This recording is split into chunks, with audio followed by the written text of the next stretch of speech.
Hello, everyone. Today we'll continue talking about Kant and Kant's account of friendship. So Kant keeps talking about freedom, about self-mastery as the good life. In many times it feels very self-absorbed. Sometimes he talks about doing the right thing because it's the right thing, and that seems to be like divorced from other people, right? He's concerned about the purity of your intention towards others, which many times, it just sounds like someone who cares too much about themselves and not enough about other people. Happily, Kant did not quite think that. He did have a lot of very insightful things to say about the nature of friendship. So let's talk about his account of friends. So repeating what Aristotle said, Kant thinks that there are three different kinds of friendships, three legitimate, worthwhile kinds of ways of relating to other people that can be called friends. And for Kant, like for Aristotle, friendship is general. You can be a friend to your mom, you can be a friend to your children, you can be a friend to a cousin, you can be a friend to your spouse, right? Friendship is this more general category that may also involve other elements like romantic elements and so on. It need not involve those elements. But friendship is a fundamental way of relating to other people that is morally valuable. And it can just, it can be manifest itself in these three different ways. So here are three main ways of being a friend. One is a friend of pleasure. You have a friend of pleasure when you enjoy the company of someone else, when you enjoy spending time with them. They're funny, they're hilarious, they're clever, they can dance very well, they can play sports and things like that. You have a good time with them. So what distinguishes the kind of relationship where you have with these people is that you enjoy being around them, you enjoy being with them, enjoy engaging in activities with them, playing tennis and so on. So a friend of pleasure is someone whose kind of bonding or unity is predicated upon each other's kind of enjoying each other's company. And that's fine. That's perfectly good, right? That friends of pleasure are valuable. There's a slightly different category, though, that may overlap, may not overlap with the first one. And this one is friends of use. And that sounds like a rough way of describing things, but you can think of friends that are useful, and that sounds a little bit nicer. And the thought is that sometimes we have friends because we help each other out, right? So I need to move this weekend, you need to move next weekend, and carrying a couch by myself is just pretty hard. So hey, you come over this weekend, you lift one side, I lift the other side, and we move my stuff very easily. Next weekend, I can do it for you, and then I help you out, right? So sometimes friends can help each other out. Friends are people that enable or facilitate the attainment of the goals of other people, and it's typically reciprocal, right? I help you and you help me.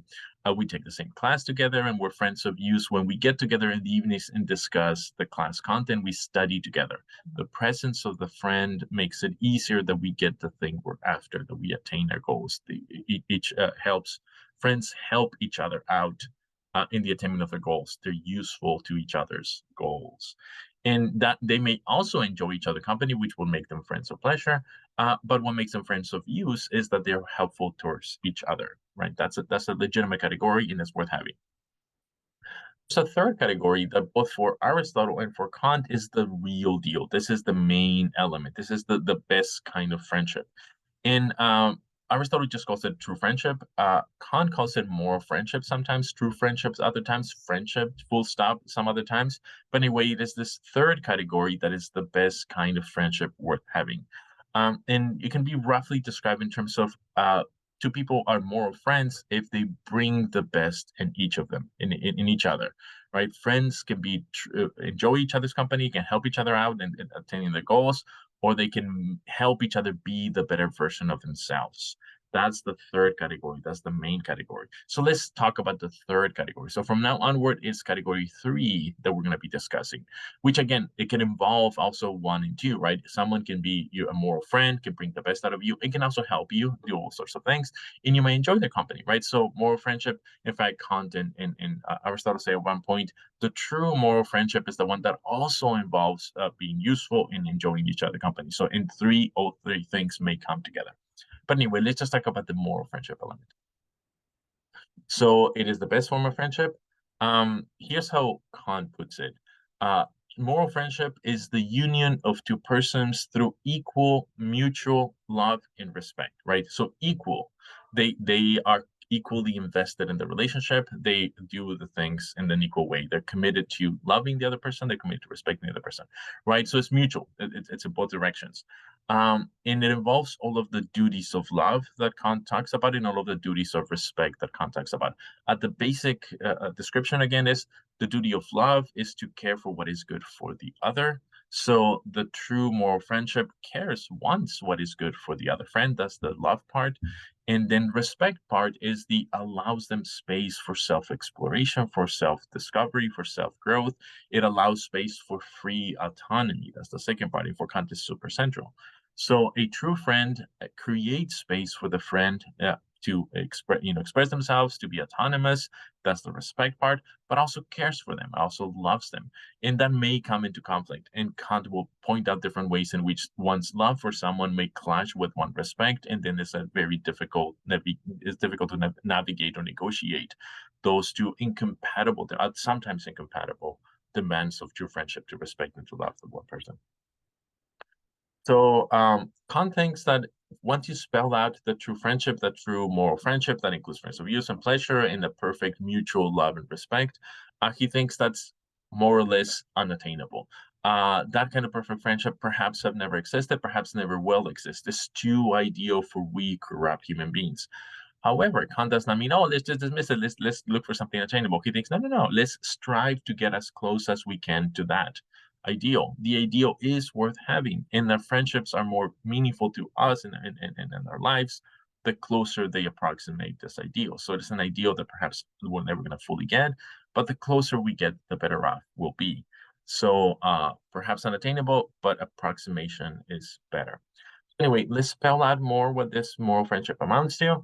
And Kant thinks that there are very fundamental main reasons why friends are very important for one's life, or an element in the good life. And the first reason is that they fulfill a fundamental human need to be specified shortly. And the second one is that they contribute to our moral developments. It's easier to be a better version of yourself if you are with good friends who care about you. That's the thought. So let's talk about the fundamental need. The fundamental human need is the need to create space for someone else, to create space in which one can be oneself. We are social beings, claims Kant. We crave not just to be ourselves, but to be witnessed by others being ourselves. We crave a social space in which someone can witness who we are, can appreciate who we are, can allow us to be ourselves. And here's a way of putting it. We need trust. True friendship requires trust. In one of the ways in which trust manifests itself is that we can trust our friend that in our ability to express ourselves or to reveal ourselves as we truly are. And part of what that means is that we can express our feelings, our desires, our frustrations, our angers, our aspirations, and so on, without fear of mockery, scorn, betrayal, or even negative judgments.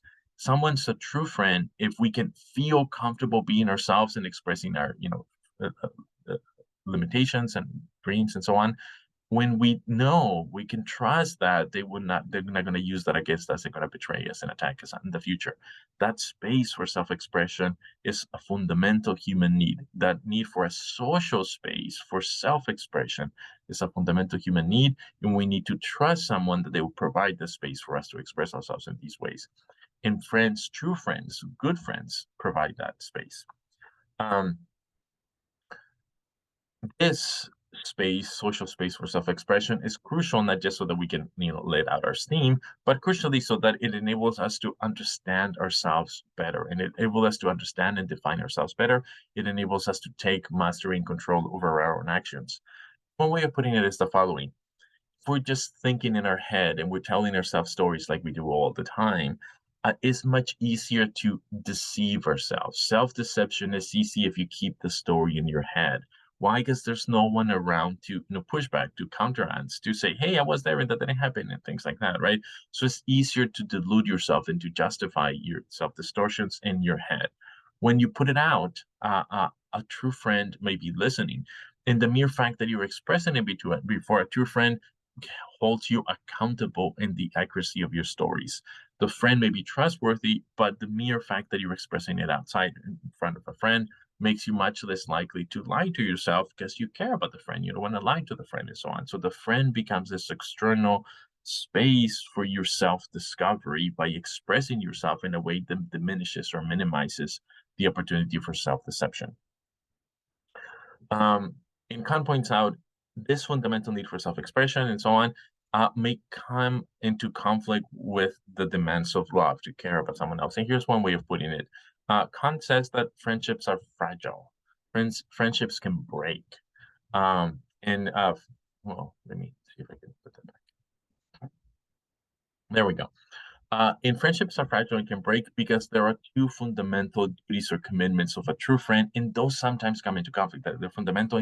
They don't always come into conflict, but sometimes they do. One is the one we've been discussing, is the duty to create a judgment-free space for self-disclosure, which leads to self-discovery, and then which leads eventually to self-definition. The true friend creates a space where you allows you to self-disclose, get your self-discovery, and then define yourself. So that kind of creation of the space requires essentially a judgment-free. You can trust someone not to scorn you, to mock you, to judge you, and that's required for you to express yourself in this way.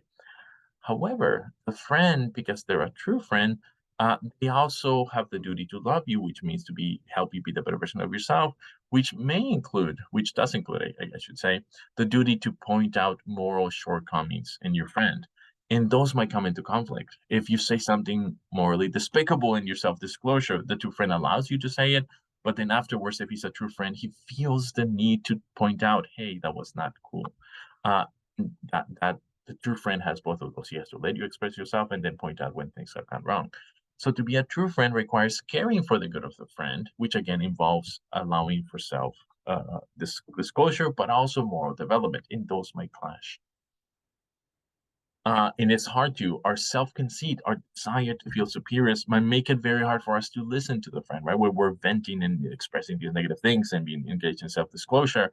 And then the friend comes and says, oh, by the way, that was not super cool. And like, maybe you should say it differently. And you're distorting things here. And they try to do their duty too.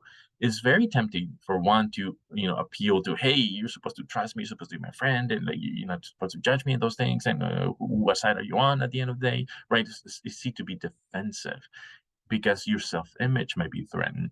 Your idea of how good you are may be undermined by the presence of the friends, and the friends pointing out that you might have this serious shortcoming. But of course, what is to be a friend is for them to point that out so that you can grow personally. So your fragility might transfer onto the fragility of the friendship, and the whole thing might be compromised. So that's friendship.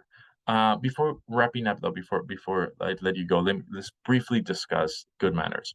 So good manners, to have good manners is to comply with social niceties, social expectations, and thus to play a particular role and appear to be virtuous. Have good manners is to appear to be virtuous, which may or may not mean being virtuous. And, a lot of people that pursue authenticity think that, hey, like you shouldn't just appear to be virtuous unless you are. Kant is actually going to say something slightly different. But for us, let's make the sharp distinction. To appear to be good or virtuous is not the same thing as being good or virtuous. To have good manners just requires the former and not necessarily the latter. Yet Kant thinks it is crucial that we engage in good manners, that we act as though we are virtuous. Why? One of the reasons is because that leads us to becoming good. It gives us practice for doing the thing that virtuous people do. And if we practice the appearance, we eventually become the thing that we're practicing to be. So that's one of the reasons why it is good to engage in good manners. Furthermore, having good manners when you do not feel like it might feel like emotionally inauthentic. You're treating people nice, even though you feel the sense of regret or like the resentment or something negative is saying don't have a smile on your face or something else. But Kant points out it may be emotionally inauthentic sometimes, but it is ideally or rationally authentic. In other words, if you think about it, you yourself approve of treating people with decency and treating people well. You yourself approve of wanting to be virtuous. So even though you're acting on the basis of not exactly how you feel, you're acting on the basis of what you think you should be doing. So the authenticity happens at the level of rational self-discovery, rational self-understanding. In that context, is the most important kind of authenticity. If those clash, go with the ideal rational authenticity. So good manners do comply with that ideal rational authenticity. You do want to treat people well by your own standards. You think that's what you should do. That's what's virtuous, and that's what you should be doing. So anyway, let's stop here. I will see you next time. Bye.